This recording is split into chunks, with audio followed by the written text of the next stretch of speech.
ஈர்ப்பும் ஏற்பும் அழைத்துச் செல்லும் என்கிற தலைப்பில் ஆற்று வாழ்வியல் உரையாடல் மையத்தில் நடந்த உரையாடல் நிகழ்வில் ஐயா சிவகதிரவன் அவர்களின் கருத்துரை. யாவருக்கும் மெய்நிலை அருள் நிறைவதாக. நிம்மதி குறித்து சில பகுதிகளை தொடர்ந்து பேசிக் கொண்டிருக்கிறோம். நான் நிம்மதியாக இருப்பதற்கு என்ன செய்ய வேண்டும் என்று தேடுகிற ஒவ்வொருவருக்கும் சில கருத்துக்களை நாம் பகிர்ந்து கொண்டிருக்கிறோம். நான் நிம்மதியாக இருப்பதற்கு என்ன செய்ய வேண்டும், என்னவெல்லாம் தடையாக இருக்கிறது என்பதை மேலும் சற்று ஆழமாக கூடுதல் புரிதலோடு கவனிக்கும் வகையிலான உரையை உங்களோடு பகிர்ந்து கொள்ள விரும்புகிறேன். இந்த உரையை நீங்களும் பொறுமையாகவும் ஆழமாகவும் உள்வாங்கிக் கொண்டு புரிந்து கொள்ள வேண்டும் என்று விரும்புகிறேன். நிம்மதி என்பதற்கான வரையறை என்ன என்று நீங்கள் சிந்திக்கிற போது உங்களுக்கு ஒரு காரணமும் வரையறையும் இருக்கும். நான் நிம்மதியாக இருப்பதற்கு இவையெல்லாம் காரணங்களாக இருக்கின்றன அல்லது இவையெல்லாம் தேவையாக இருக்கின்றன என்று நீங்கள் முடிவு செய்யக்கூடும். நான் நிம்மதியாக இருப்பதற்கு இவையெல்லாம் அடிப்படையாக இருக்கின்றன என்று நீங்கள் முடிவு செய்யக்கூடும். ஒவ்வொருவரும் நிம்மதியாக இருப்பதற்கு எவையெல்லாம் அடிப்படையாக இருக்கின்றன என்பதும் எவையெல்லாம் காரணமாக இருக்கின்றன என்பதும் தனித்தனியாக வரையறுத்துக் கொள்ள முடியும். அடிப்படையில் ஒவ்வொருவரும் நிம்மதிக்கான வரையறையை தனித்தனியாக கொண்டிருக்கிறோம் என்பதை நீங்கள் அறிந்திருப்பீர்கள். ஒருவேளை நீங்கள் தேடுவீர்கள் என்றால், இதை பற்றி விசாரிப்பீர்கள் என்றால், ஒவ்வொருவரும் நிம்மதி குறித்த வரையறையை அவர்கள் அளவில் ஒவ்வொன்றாக வைத்திருப்பார்கள். ஒவ்வொருவருக்கும் அது வேறுபட்டு இருப்பதை நீங்கள் இந்த ஆய்விற்கு பிறகு காண முடியும். எனக்கு எது நிம்மதி என்று நான் ஒரு பட்டியலை தயாரிக்கிற போது, நிம்மதி எது என்ற கருத்தின் பொருள் நிம்மதி என்று கருதுகிற ஒன்றிற்கு எவையெல்லாம் தேவைப்படுகின்றன என்பதும் எவையெல்லாம் அடிப்படையாக இருக்கின்றன என்பதும் எவையெல்லாம் காரணமாக இருக்கின்றன என்பதும் இருக்கிறது. எனக்கு நிம்மதி எது என்பதன் பொருள் அதற்கு தேவையாகவும் காரணமாகவும் அடிப்படையாகவும் இருப்பது குறித்த உள்ளடக்கம். எனவே எனக்கு நிம்மதி கிடைப்பதற்கு எவையெல்லாம் காரணமாக இருக்கின்றன, எவையெல்லாம் அடிப்படையாக இருக்கின்றன, எவையெல்லாம் தேவையாக இருக்கின்றன என்று நீங்கள் ஆய்வு செய்கிற போது உங்களுக்கு ஒன்றாக இருக்கிற காரணங்களும், தேவைகளும், அடிப்படைகளும் மற்றொருவருக்கு பொருந்துவது இல்லை. ஒவ்வொருவருக்கும் அந்த வகையில் நிம்மதிக்கு உரிய தேவையும், காரணமும், அடிப்படையும் தனித்தனியாக இருக்கிறது என்பதை நீங்கள் காண முடியும். சான்றாக, எவையெல்லாம் நிம்மதியாக இருக்கின்றன என்று நீங்கள் பார்ப்பீர்கள் என்றால், உடல் நலம், பொருளாதாரம் என்று இந்த சான்றுகள் விரிந்து கொண்டே இருக்கும். அதாவது, எனக்கு உடல் நலம் இருக்கும் என்றால் நான் நிம்மதியாக இருப்பேன் என்று நான் நினைக்கக்கூடும். நான் பொருளாதாரத்தில் உயர்ந்திருக்கிற போது நான் நிம்மதியாக இருப்பேன் என்று நினைக்கக்கூடும். அவ்வாறாகவே என் சூழல் நலமாக இருந்தால், எனது உறவு நலப்பட்டிருந்தால், எனது வேலை வாய்ப்பில் உயர்விருந்தால் என்று என் நிம்மதிக்கான பட்டியல் நீளமாக இருக்கலாம். ஒவ்வொருவருக்கும் இப்படி நிம்மதிக்கு உரிய பட்டியல் நீளமாக இருக்கும். இவ்வாறாக உங்களுக்கு உரிய நிம்மதிக்கு தேவையும், அடிப்படையும் இந்த பட்டியலில் இடம்பெற்று இருக்கிற ஒன்று வேறு ஒருவருக்கு அவ்வாறு இருக்காது, இருக்கவும் முடியாது. இன்னும் நீங்கள் ஆழமாக பார்ப்பீர்கள் என்றால், சமூகத்தில் என் 2வது குழந்தைக்கு திருமணம் நிகழ்ந்தால், என் 3வது மகனுக்கு பேரன் பிறந்தால் என்றெல்லாம் கூட நிம்மதி பட்டியலை வைத்து இருப்பவர்கள் உண்டு. நீங்கள் பொருளாதாரத்தில் உயர்வதை நிம்மதி என்று நினைப்பீர்கள். வேறு ஒருவர் 3வது பேரனுக்கு திருமணம் நிகழ்ந்தால் நிம்மதி என்று நினைப்பார். எனவே நிம்மதிக்கு உரிய காரணங்கள் வேறுபட்டிருக்கின்றன என்பதை நீங்கள் புரிந்து கொள்ள வேண்டும். அடிப்படையில் நிம்மதி என்றால் என்ன என்பதை நாம் அறிந்திருக்கவில்லை. சில காரணங்களால் நிம்மதி நமக்கு கிடைக்கும் என்று நம்பிக்கொண்டிருக்கிறோம்.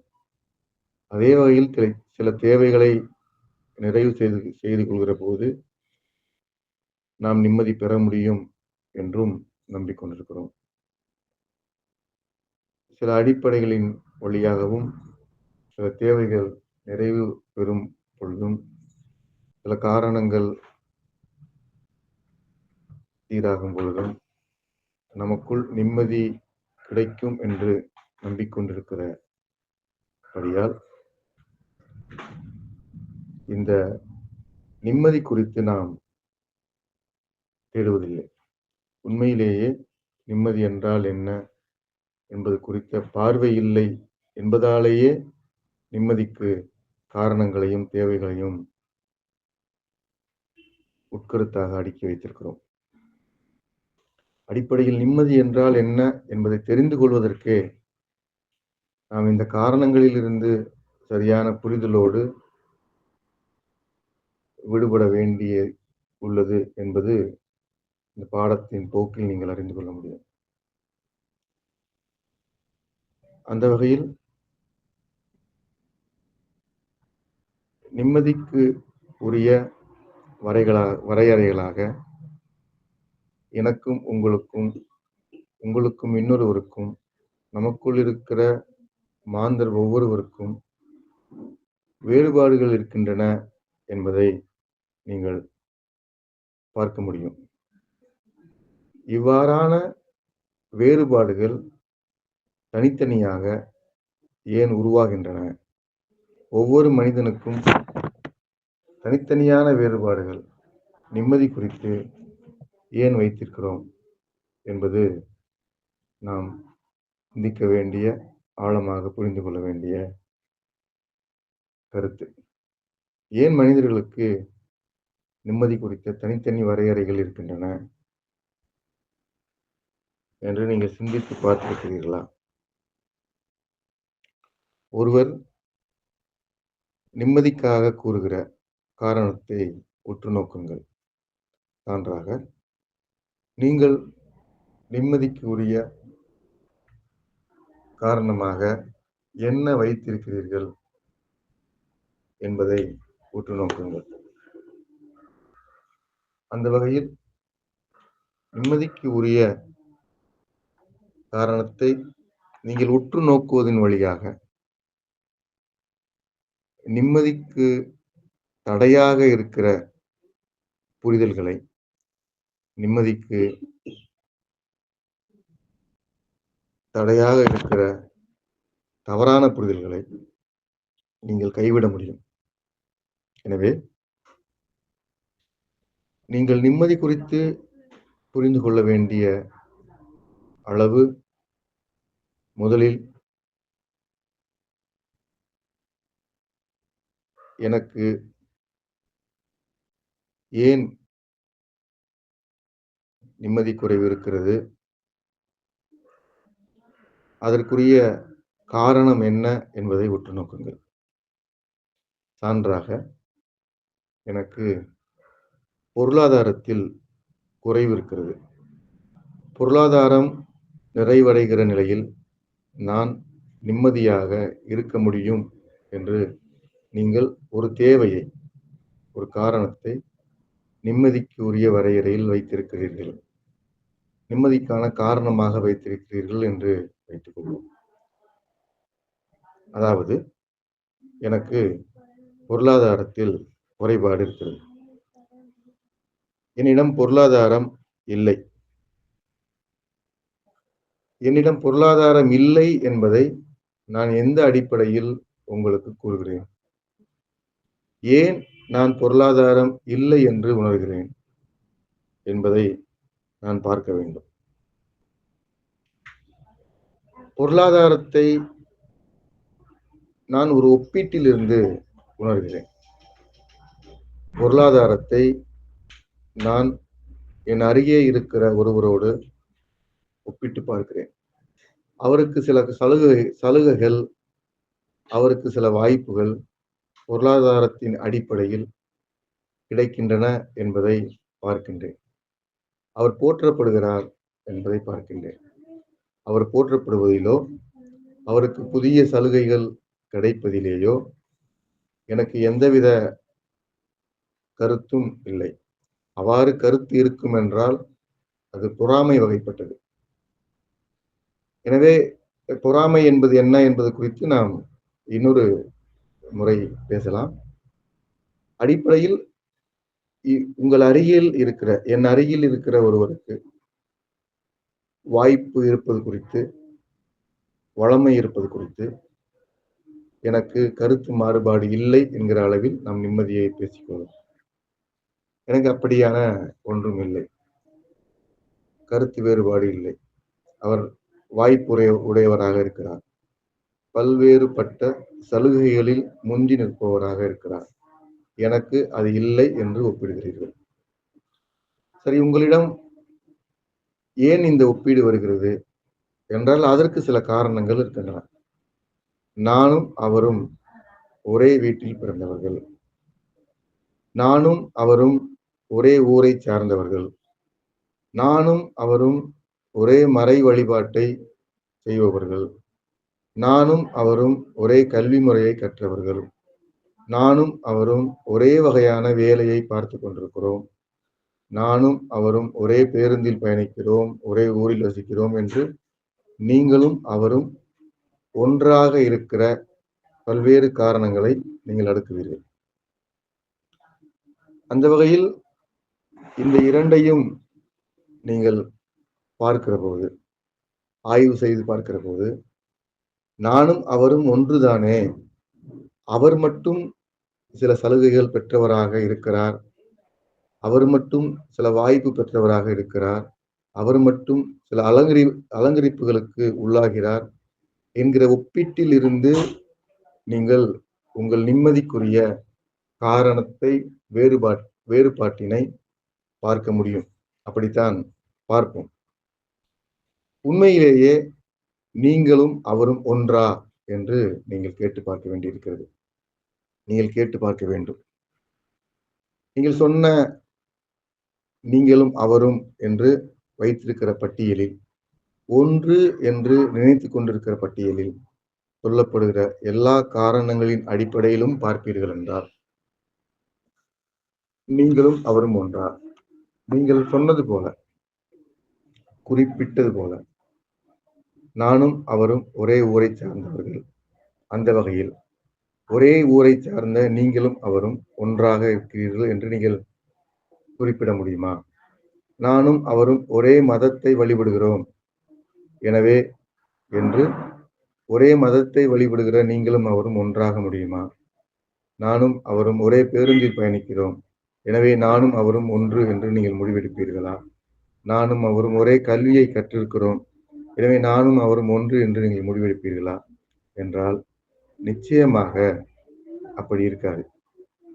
நீங்களும் அவரும் ஒன்றாக இருப்பீர்களா என்றால், நீங்கள் ஒன்றாக இருப்பீர்கள் என்பதை நீங்கள் ஏற்றுக்கொள்ளவே மாட்டீர்கள். ஆனால் அடிப்படையில் நீங்கள் சொன்ன முந்தைய காரணங்கள், ஒன்றாக இருப்பது போன்று நீங்கள் சொன்ன காரணங்கள், நீங்கள் ஆழ்ந்து உற்று நோக்குகிற போது, நீங்கள் சொன்ன காரணங்களின் அடிப்படையிலேயே நீங்கள் பார்க்கிற போது, நீங்களும் அவரும் ஒன்றாக இருப்பதற்கு வாய்ப்பில்லை என்கிற முடிவை நீங்களே எடுப்பீர்கள். என்றாலும் எந்த வகையில் நீங்கள் நிம்மதிக்கான காரணத்தை தேடுகிறீர்கள்? எந்த வகையில் நீங்கள் நிம்மதியை பார்க்க விரும்புகிறீர்கள் என்பது அடுத்த கேள்வியாக இருக்கிறது. முதலில் ஒப்பீட்டின் அடிப்படையில் ஒன்றை பார்த்தீர்கள். தொடர்ந்து ஒப்பீட்டிற்கான காரணமாக இருக்கிற ஒற்றைத்தன்மைகளை பட்டியலிட்டீர்கள். அதன் அடிப்படையில் பார்க்கிற போதும் அந்த ஒற்றைத்தன்மை பொருந்தவில்லை என்பதை பார்த்த பின்பு உங்கள் முன் இருக்கிற தவிர்க்க முடியாத கேள்வி, எந்த வகையில் நீங்கள் இன்னும் நிம்மதிக்கான காரணங்களை தேடிக்கொண்டிருக்கிறீர்கள் என்பது பார்க்க வேண்டிய கருத்து. ஆனால் இப்போதும் அந்த கருத்து எந்த மாற்றமும் இல்லாமல் இருப்பது வியப்பிற்குரியது. ஆனாலும் ஏன் நான் நிம்மதியாக இல்லை என்பதை நீங்கள் உற்று நோக்க வேண்டும். இப்போது யாரை உற்று நோக்குவது? உங்களை நீங்கள் உற்று நோக்க வேண்டும்.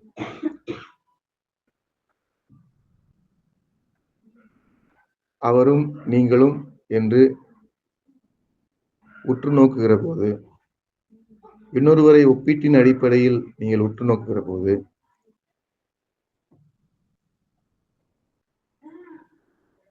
இந்த வேறுபாடுகள் எல்லாமும் ஒன்று போல் தெரிந்தாலும் இவை ஒன்றல்ல என்பதையும், நீங்களும் அவரும் வேறுபட்டிருக்கிறீர்கள் என்பதையும் நீங்கள் எளிமையாக காண முடியும். இந்த கண்டுபிடிப்பின் வழியாக, இந்த கண்டடைதலின் வழியாக நீங்கள் எந்த இடத்திற்கு வருவீர்கள் என்றால், ஒருவரை ஒப்பிட்டு கொண்டு நிம்மதியோடு வாழ முடியும் என்கிற கருத்தை நீங்கள் கைவிடுவீர்கள். நமக்கு நிம்மதி இல்லை என்பதற்கான காரணம், அவரை போல் நாம் இல்லை அல்லது நாமும் அவரும் ஒன்றாக இருக்கிறோம் என்கிற ஒப்பீடுகளின் அடிப்படையில் அமைவதில்லை என்பதை நீங்கள் முடிவு செய்ய முடியும். அந்த முடிவை நீங்கள் எடுக்க வேண்டும். பின்பும் நிம்மதிக்கு உரிய தேடலை நாம் தொடர்வதற்கு அதுதான் பொருத்தமான தருணம். இருவரும் ஒன்றாக இருக்கவில்லை என்பதை இந்த ஆய்வுகள் எல்லாம் செய்வதற்கு முன்பே நாம் அறிந்திருந்தாலும் கூட நம்மால் ஏற்றுக்கொள்ள முடியாது. நாம் ஏற்றுக்கொள்வதாக இல்லை. நமக்கு தெரியும், நாமும் அவரும் ஒன்றல்ல. ஒரே பள்ளியில் படித்தாலும், ஒரே பேருந்தில் பயணித்தாலும், ஒரே மதத்தை வழிபட்டாலும், ஒரே கல்வியை கற்றிருந்தாலும், ஒரே சூழலில் வளர்ந்தாலும், ஒரே வீட்டில் பிறந்திருந்தாலும், நானும் அவரும் ஒன்றல்ல என்பது இந்த ஆய்விற்கு முன்பே நமக்கு தெரியும். ஆனாலும் இந்த ஆய்வை செய்வோம்.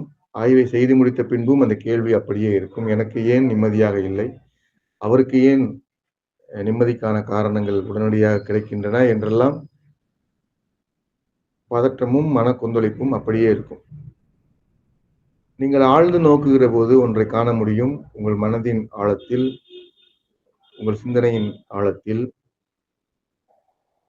ஒப்பீடு செய்கிற போது எல்லாம் புரிகிறது. ஆனாலும் ஒன்றை என்னால் ஏற்றுக்கொள்ள முடியவில்லை. அந்த ஏற்பு நிகழ்கிற போது என்னால் நிம்மதியாக இருக்க முடியும்.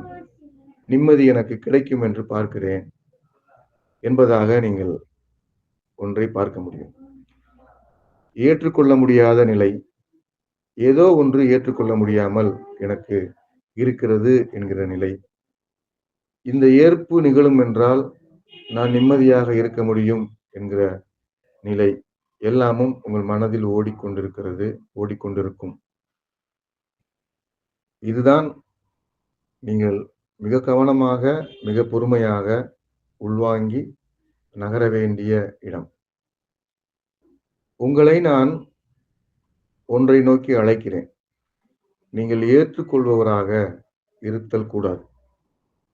நீங்கள் ஏற்றுக்கொள்பவராக இருப்பீர்கள் என்றால், அல்லது ஒன்றை ஏற்றுக்கொள்ள வேண்டும் என்று முனைவீர்கள் என்றால், உங்களால் நிம்மதியாக இருக்க முடியாது.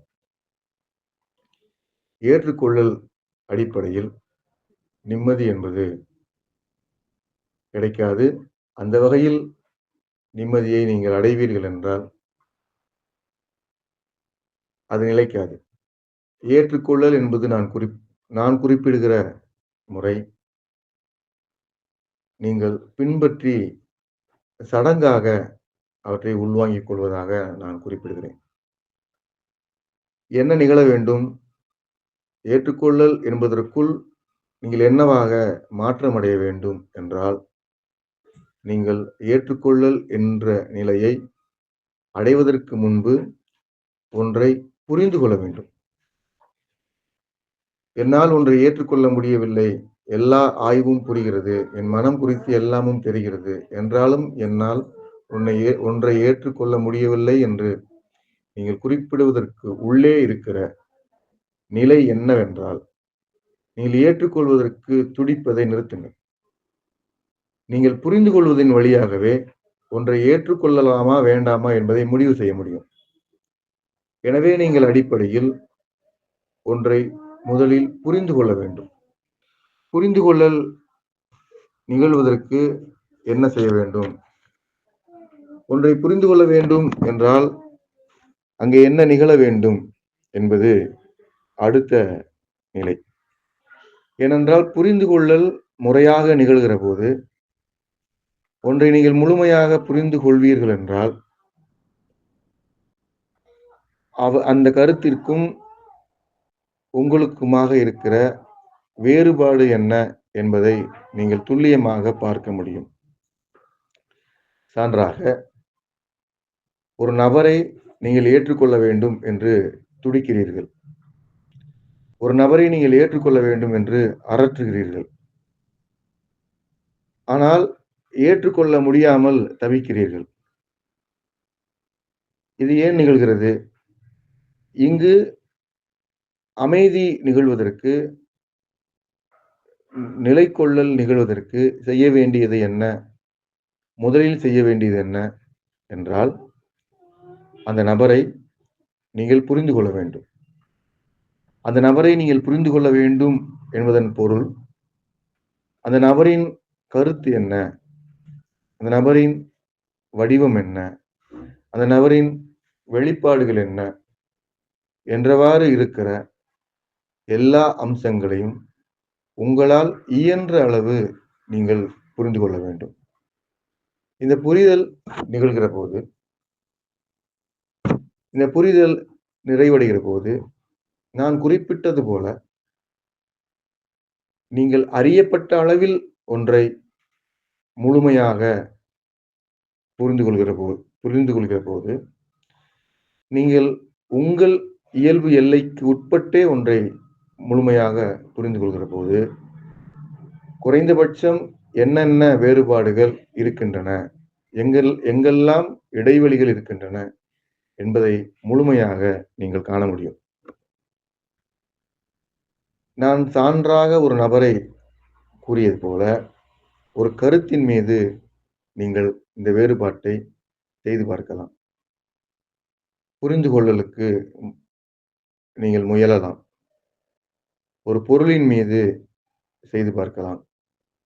இப்படியாக நீங்கள் புரிந்து கொள்ளல் மீது செயல்படுவீர்கள் என்றால், எல்லா இடங்களிலும், எல்லா பொருட்களின் மீதும், எல்லா மனிதர்கள் மீதும், உங்கள் சூழல் மீது, உங்களை உங்களின் உறவுகள் மீது, உங்களைச் சுற்றி இருக்கிற தனிநபர்கள் மீது புரிந்து கொள்ளல் எனும் செயலை நீங்கள் கைக்கொள்வீர்கள் என்றால், உங்களுக்குள் புரிதல் நிகழும் என்றால்,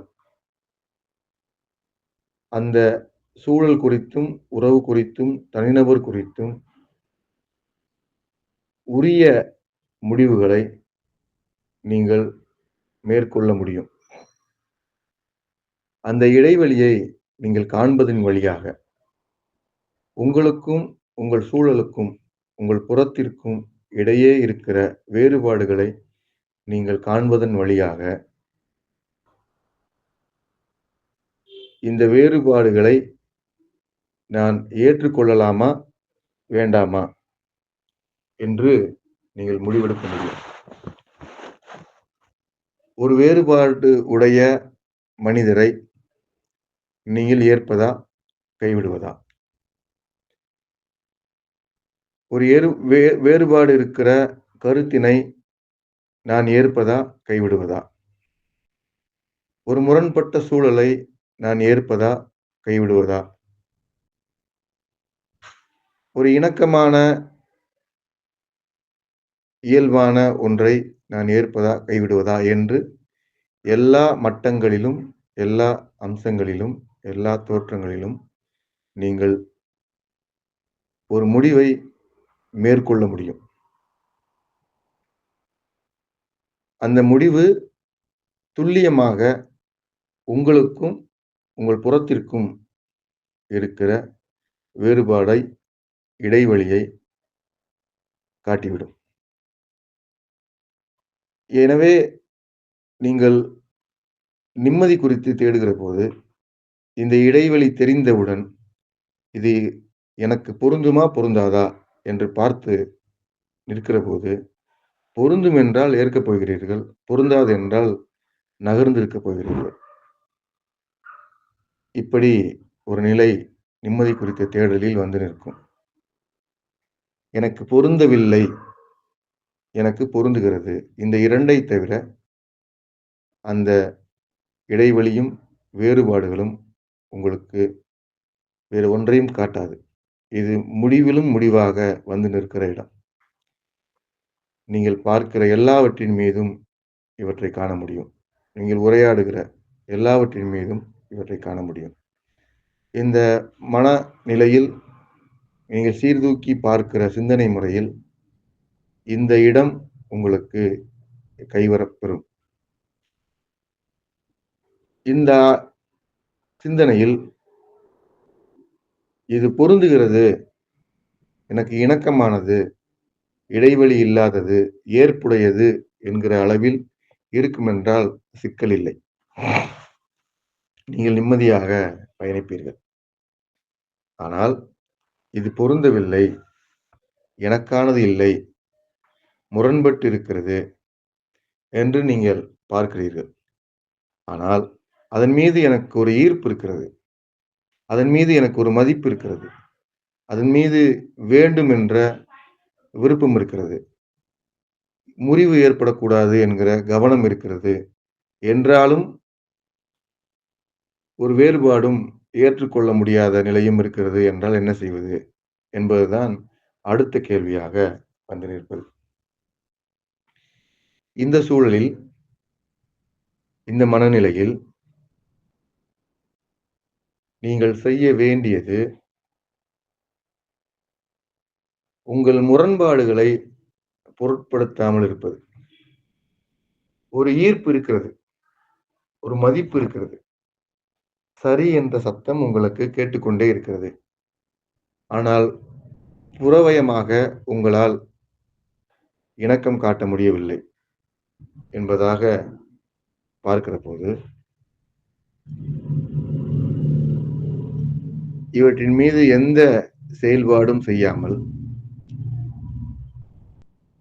உங்கள் வேறுபாடுகளை பொருட்படுத்தாமல், நீங்கள் என்னவாக இந்த புறச்சூழல் மீது, உங்கள் முரண்பாடுகள் மீது, உங்கள் வேறுபாடுகள் மீது வினையாற்ற நினைக்கிறீர்களோ, அந்த வேறுபாடுகள் ஏதும் இல்லை என்றால், முரண்பாடுகள் ஏதும் இல்லை என்றால், எவ்வாறு வினையாற்றுவீர்களோ அவ்வாறே வினையாற்றுங்கள். அவ்வாறே செயல்படுங்கள். அப்படி என்னால் செயல்பட முடியவில்லை என்றால், அந்த ஈர்ப்பு என்பது பொய்யானது. ஒரு சுயநலமான பயனை நோக்கி இருப்பதை நீங்கள் ஈர்ப்பு என்று நம்பிக்கொண்டிருக்கிறீர்கள்.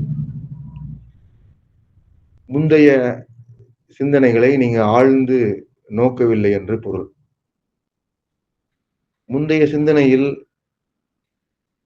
ஒரு பொருளை, ஒரு புறச்சூழலை நீங்கள் மதிப்பீடு செய்கிற போது, அதனுடைய நுட்பங்களை நீங்கள் அளவீடு செய்கிற போது, சான்றாக நாம் பேசியபடி அதன் அளவு, அதன் வெளிப்பாடு, அதன் பயன்பாடு, அது உதவுகிற நிலை, அது உதவாத நிலை என்கிற எல்லா மட்டங்களிலும் அதனை ஆய்வுக்கு உட்படுத்தி வைத்திருக்கிறீர்கள்.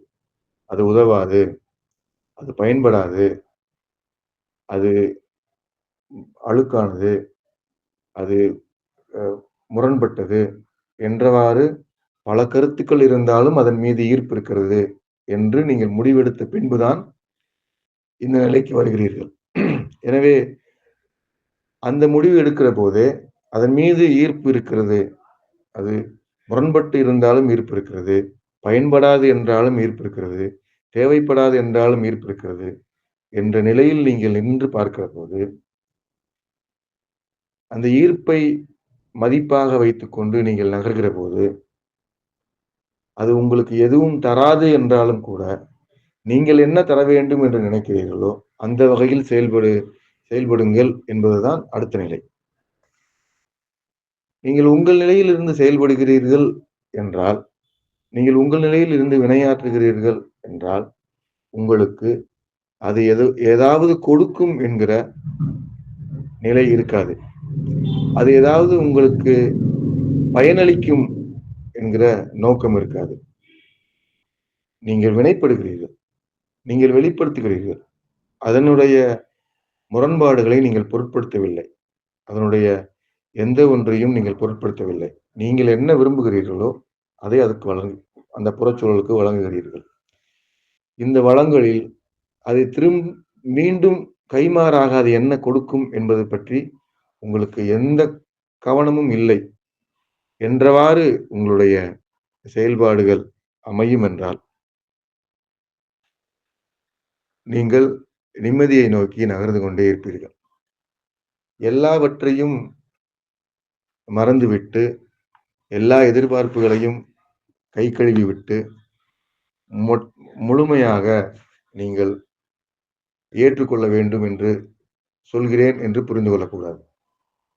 நீங்கள் ஏற்றுக்கொள்வது குறித்து ஒரு பெரும் மன ஆய்வை செய்திருக்கிறீர்கள். அடிப்படையில் நீங்கள் ஏற்றுக்கொள்ள வேண்டும் என்பதில் நான் முரண்படுகிற நபர். ஏற்றுக்கொள்ளலை நான் ஏற்றுக்கொள்வது இல்லை. ஏற்றுக்கொள்வதற்கு முன்பு அதை முழுமையாக நீங்கள் புரிந்து கொள்வீர்கள் என்றால், அதன் இடைவெளிகளை நீங்கள் உணர்ந்து கொள்வீர்கள் என்றால், அதன் பயன்பாடுகள் குறித்து உங்களுக்கு ஈர்ப்பும் மறுப்பும் உண்டாகும் என்றால், அதிலிருந்து நீங்கள் ஏற்றுக்கொள்வதா, விலகிச் செல்வதா என்பதை எளிமையாக முடிவெடுக்க முடியும் என்கிற நிலைக்கு பிறகு உங்களை செயல்பட சொல்கிறேன். இந்த நிலையில் நீங்கள் செயல்படுகிற போது அப்படியே ஏற்றுக்கொள்கிற செயல்பாடு என்பது இருக்காது. உங்கள் சூழல் உங்களுக்கு என்ன கொடுக்கிறது என்பதை பற்றிய கவனம் இருக்காது. உங்கள் சூழல் இதைத்தான் கொடுக்க வேண்டும் என்கிற விளைவு நோக்கம் பற்றிய பார்வை இருக்காது. இதை கொடுக்க வேண்டும் என்கிற எதிர்பார்ப்பும் இருக்காது. எந்த மதிப்புமிக்க மதிப்பீடற்ற நிலையும் அது இருக்காது. நீங்கள் என்னவாக உங்கள் சூழலுக்கு செயல்பட வேண்டும் என்று நினைக்கிறீர்களோ அவ்வாறு செயல்படுவீர்கள். அது என்னை ஏமாற்றுகிறது என்று பிறர் சொன்னாலும் உங்களுக்கு முன்பே தெரிந்திருக்கும். உங்கள் ஆய்வில் அது ஏமாற்றும் என்று நீங்கள் கணித்திருப்பீர்கள். அது என்னை ஏசுகிறது என்று பிறர் சொல்கிற போது அது உங்களுக்கு புதிதாக தெரியாது. நீங்கள் முந்தைய ஆய்விலேயே அது உங்களிடம் சொல்லியிருக்கும். அது உங்களை ஏசும் என்று. உங்களுக்கு பயன் தராது, ஏமாற்றுகிறது, ஏசுகிறது, முரண்படுகிறது என்று எல்லாவற்றையும் உங்களிடம் முன்பே சொன்ன அடிப்படையில் தான் உங்கள் உள்ளுணர்வாக இருக்கிற ஈர்ப்பின் மீது நின்று நீங்கள் செயல்படுகிறீர்கள். இந்த செயல்பாட்டின் மீது இருக்கிற எதிர்பார்ப்பின்மை உங்களை அடர்த்தியான, நிம்மதியான நிலை நோக்கி பயணித்துக்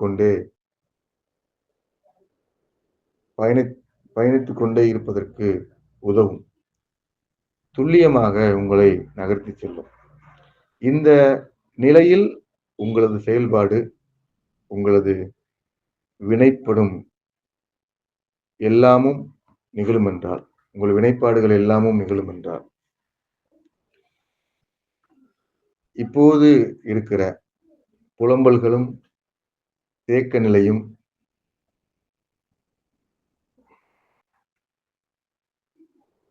கடினமான மனச்சூழலும் எளிமையாகும்.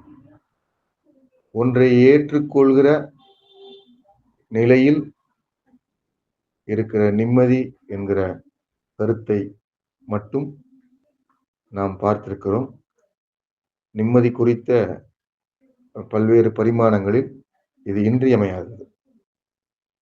பெரும்பாலான நிம்மதி குறித்த தேடல்களை இந்த முயற்சியும் ஆய்வும் உங்களுக்கு புரியச் செய்யும்.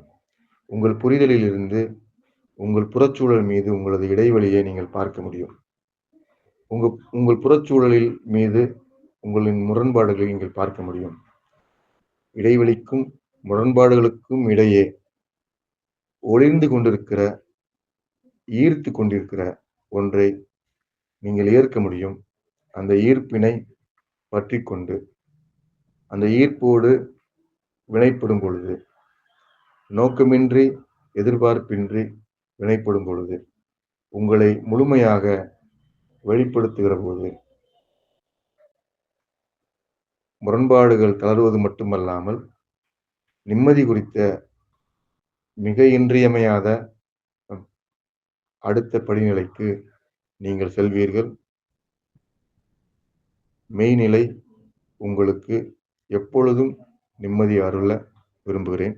நன்றி.